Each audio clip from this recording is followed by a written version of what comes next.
Vamos a dar inicio a la quinta unidad que corresponde al tercero medio del programa EAR Chile.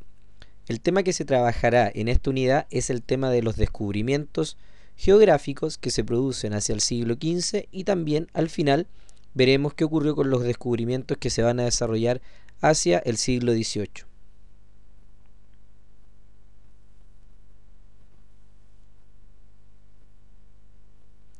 Los temas de trabajo que veremos en esta unidad son los descubrimientos geográficos del siglo XV, producidos principalmente por España y Portugal, que van a venir a los territorios americanos y van a realizar todo un proceso de descubrimiento y explotación de estos territorios. Para al finalizar de esta unidad vamos a trabajar también el tema de los descubrimientos geográficos que se producen hacia el siglo XVIII, que es lo que corresponde al Inglaterra como gran país colonizador.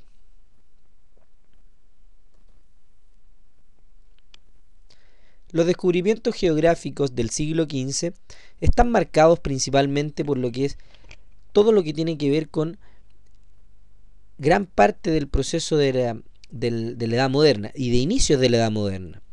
Por ejemplo, si nosotros hacemos un cuadro comparativo, veremos que durante gran parte de la Edad Media los conocimientos geográficos de los europeos eran muy limitados y se reducían principalmente al continente europeo y a algunos países que estaban cercanos a la zona de la cuenca del Mediterráneo.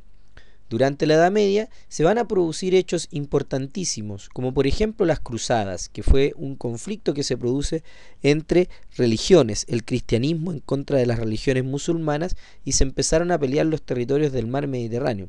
En la medida en que se producen las cruzadas, se va a ir ampliando el lugar geográfico de conocimiento de los europeos y van a conocer toda la zona del Oriente.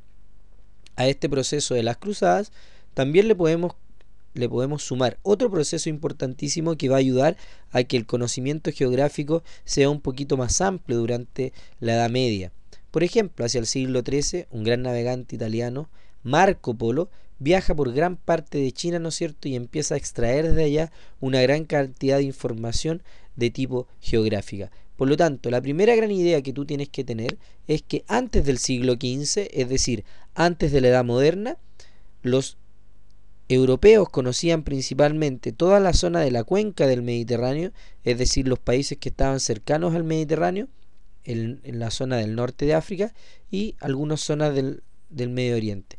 Posteriormente, en procesos que se dan durante la Edad Media, como los que ya te acabo de mencionar, las cruzadas y los descubrimientos de Marco Polo, a eso también le vamos a sumar que posteriormente se van a iniciar estos viajes de descubrimientos geográficos.